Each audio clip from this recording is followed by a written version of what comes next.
As you're watching this video right now, there's a very big chance that elected officials in your country are currently discussing legislation about the flow of data across border. This legislation is probably one of the top 5 legislation pieces of my lifetime. I know it's going to change probably as we're going, but for the next 10 years until there's going to be made amendments to it, it will impact the economic outlook of a country as much as impact the quality of life. I'm a big fan of data privacy, of anything that I get the right to choose what happens with my data, so GDPR and other things, but this in particular is something that I'm super passionate about it, but it is super critical and super important. And today I want to highlight some of the risks that this legislation imposes to your country, your nation, and I do believe it's important to share, even though it's highly complex, because we need to understand it and we need to act now, because now it's when to discuss it. Once it's put in place, it's too late. The number one risk of cross-border data flow is around national security, and this is the key reason why governments even discussing legislation at this point. When we look at early drafts, it looks like the easy way out for some of the countries is to just say that any critical infrastructure or provider of a critical service to the nation needs to keep the data within the borders of said country. The problem with this approach is, or the risk with this approach is that you say everybody in that industry, all data is equal that they have. For example, your electric power companies or your banking. But not all data is the same. A marketing video is not the same as actually knowing who has how much money. But that seems to be an easy go, so that's definitely a big risk. Also super important is that cross-border data flow needs to be on by default, just as shipping of physical goods like t-shirts is on by default. If you start a business right now, by default you can export it to many different countries. If I'm making t-shirts over here in the US and send it to Switzerland, that is possible. However, Switzerland has the right through their law enforcements like border control to check and inspect. So they get a shipping list that says, hey, in this box there's t-shirts, to ensure that my t-shirts are complying with local laws, that I pay taxes for the goods sold in Switzerland. And the third piece in the third aspect of national security is that isolation is super expensive, and I do believe many countries in Europe understand that. If I'm still correct, or if memory suits me well, then France exports a lot of the power that they produce to other European countries, including Switzerland, where I'm originally from. In fact, even the security of the airspace in Switzerland is outsourced to the French military outside of business hours, because it's just simply put, isolation is too expensive. If Switzerland, as a small country, during times of peace, operates a 7x24 Air Force operations, that's going to cost a certain amount of taxpayer monies. While in times of peace, it's easier to just call the French guys and they're going to fly quickly over and check it out. The second risk of this legislation is that governments put the work or the heavy lifting onto the different companies in that country.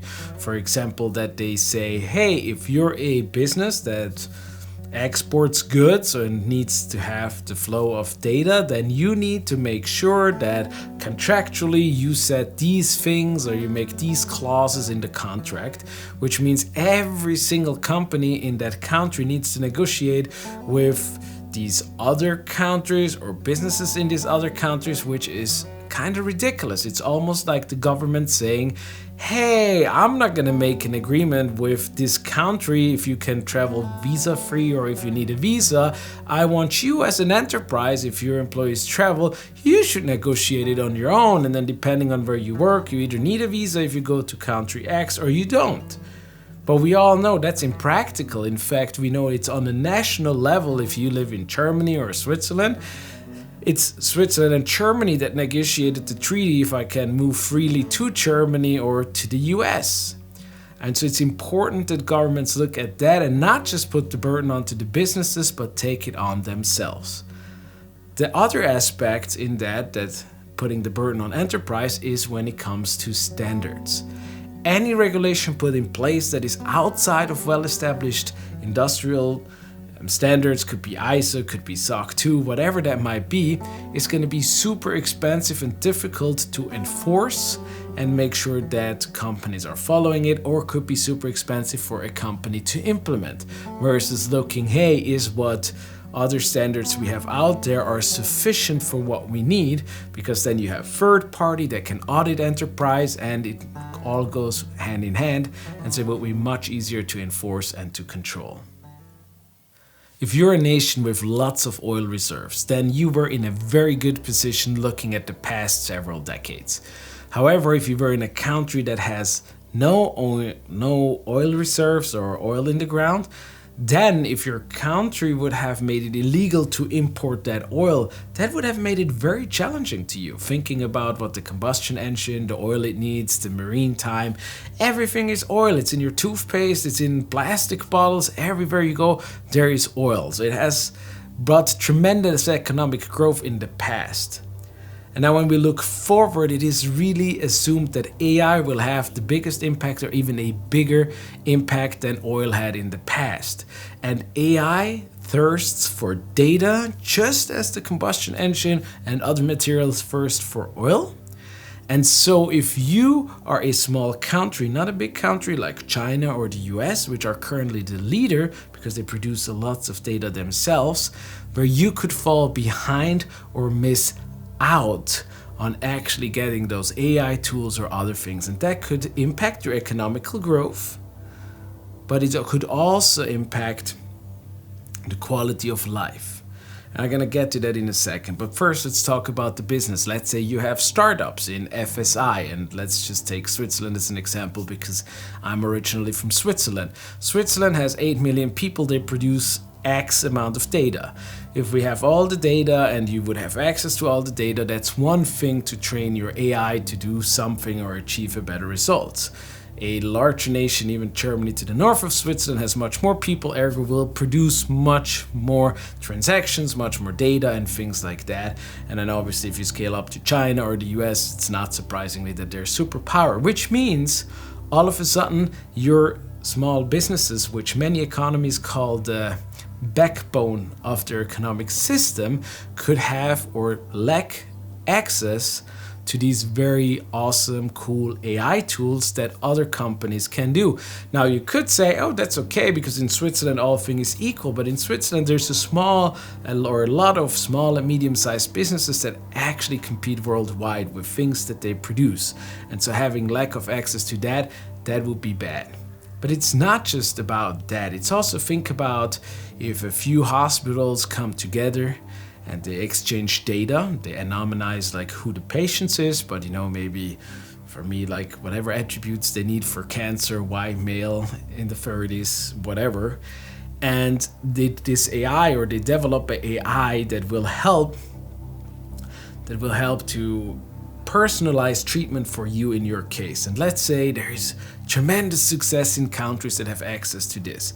If your nation says there's, all data needs to stay within that borders, then you could miss out on that treatment. And all of a sudden, if you're a cancer patient in a country that does not have access to these tools, your outlook is less optimistic than in a country where they have that AI that helps or empowers, navigates doctors, or gives some tips to really get the right treatment for you. But as I mentioned, it's not just about AI. Let's assume I'm now here in Seattle area and I want to make a ski resort. I find a mountain, I get a lease, and I want to buy a ski lift, a gondola. Because I'm Swiss, of course, I search the web for Swiss gondola manufacturer. I find one. They have a webinar that, talks about the solutions that they're building. I enter all my information, and at this point, all my information flows from the US to Switzerland, wherever they have their web servers. It's registered there. Maybe a sales rep from Switzerland is going to call me to ask me if I have some questions. We come to a deal.